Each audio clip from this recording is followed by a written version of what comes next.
আমাদের এই অনুষ্ঠানের টার্গেট অডিয়েন্স হচ্ছে আমাদের তরুণ সমাজ, যারা অনেকেই ব্যান্ড সঙ্গীত শোনেন। যুক্তরাষ্ট্রের মিশিগানে অনুষ্ঠিত হতে যাচ্ছে great lake Bangla rock fest 1.0। আগামী 18 মে শনিবার গ্রেট লেক বাংলা রক ফেস্টে মিশিগানের 3 ব্যান্ড দলের সাথে অংশ নেবেন নিউ ইয়র্ক ও টেক্সাসের 2টি দল। রোববার দুপুরে ওয়ারেন সিটিতে সংবাদ সম্মেলনে এমন আয়োজনের বিস্তারিত তুলে ধরা হয়। আগামী 18 মে 2024 মিশিগানে প্রথমবারের মতো অনুষ্ঠিত হতে যাচ্ছে great lake Bangla rock fest 1.0।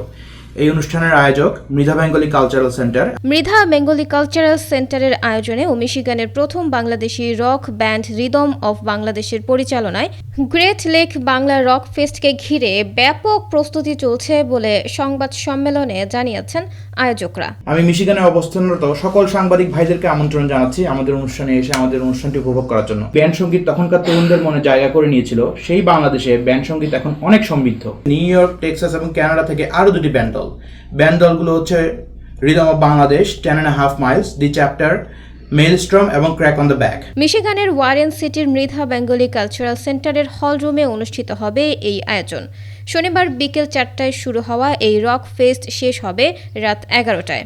এতে মঞ্চ মাতাবেন rhythm of Bangladesh, 10.5 miles, the chapter, crack on the back এবং মেইলস্ট্রম। কারণ সেম গান তো সবসময় সবাই শুনছে, তাই না? সেম মিউজিক সবাই শুনছে। একটু যদি আমরা এবার বাংলাদেশের রক ফেস্টে টিকিটের মাধ্যমে অনুষ্ঠানটি উপভোগ করতে পারবেন প্রবাসী বাংলাদেশিরা।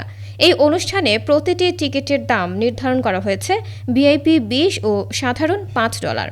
সবাইকে টিকিট সংগ্রহের অনুরোধ জানিয়েছেন রক ফেস্টের আয়োজক মৃধা বেঙ্গলি কালচারাল সেন্টারের প্রধান সমন্বয়ক মৃদুল কান্তি সরকার, রিদম অফ বাংলাদেশের শাফকাত রহমান আবির ও শাফিউল বশির সাফি। আমরা অনেক কিছু আমরা কোনো কুল কিনারা দেখতেছেন, তবু আমরা ফাইট করে যাচ্ছি। সহজেই অনলাইন থেকে টিকিট কেনা যাবে বলে জানান তারা। এ সময় সংবাদ সম্মেলনে উপস্থিত ছিলেন বাংলা প্রেস ক্লাব মিশিগানের সাংবাদিক নেতৃবৃন্দ। রক সঙ্গীত সৃষ্টির পাশাপাশি কালজয়ী সব বাংলা রক সঙ্গীত মননে লালন করে কভার করে যাচ্ছে প্রতিনিয়ত।